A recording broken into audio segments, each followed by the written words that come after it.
یہ چند روزہ زندگی ہے، 60 سالہ، 70 سالہ، 100 سالہ. اما 100 سال کا آدمی اگر کہیں نظر آ جائے تو لوگ اس کو حسرت بھری نگاہ سے دیکھتے ہیں. ہاں، حسرت بھری نگاہ سے دیکھتے ہیں 100 سالہ زندگی کے بعد.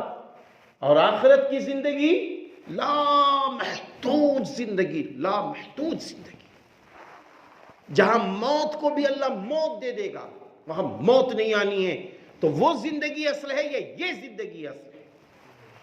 تھوڑی سی لذت، تھوڑے سے ٹھاٹ، تھوڑی سی شہرت، تھوڑی سی بلندی، تھوڑی سی فکروں کے لیے اپنی آخرت کو گنوانے والا انسان اچھا ہے، یا تھوڑی سی لذت کو بیچ کر وہ بھلے کام جس کو میرے نبی نے کیا ہے یہ بھلا کام، جس کو میرے نبی نے کہا کرو یہ بھلا کام، جس کو میرے نبی نے کر کے دکھایا یہ بھلے کام، جس کو میرے نبی نے صحابہ کو کرتے دیکھا ٹوکا نہیں یہ بھلے کام، جو صحابہ نے کام کیا یہ بھلے کام، جو کام اللہ اور رسول نے بتایا ہے یہ بھلے کام، یہ بھلے کام.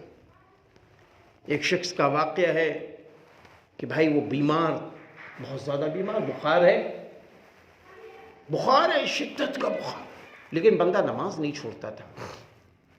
اچانک کیا ہوا، مغرب کی اذان ہو گئی.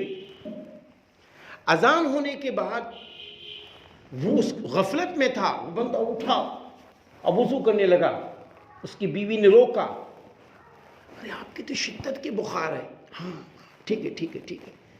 ماں نے روک لیا، تمہارے تو شدت کی بخار ہے، پریشان ہو. ٹھیک ہے ٹھیک ہے. جلدی بندہ اٹھا اور نماز پڑھی، اور نماز پڑھنے کے بعد کہنے لگا اللہ، ایک طرف اماں، ایک طرف بیوی، ایک طرف تو، میں نے تجھے راضی کیا ہے، میری مدد فرما دے.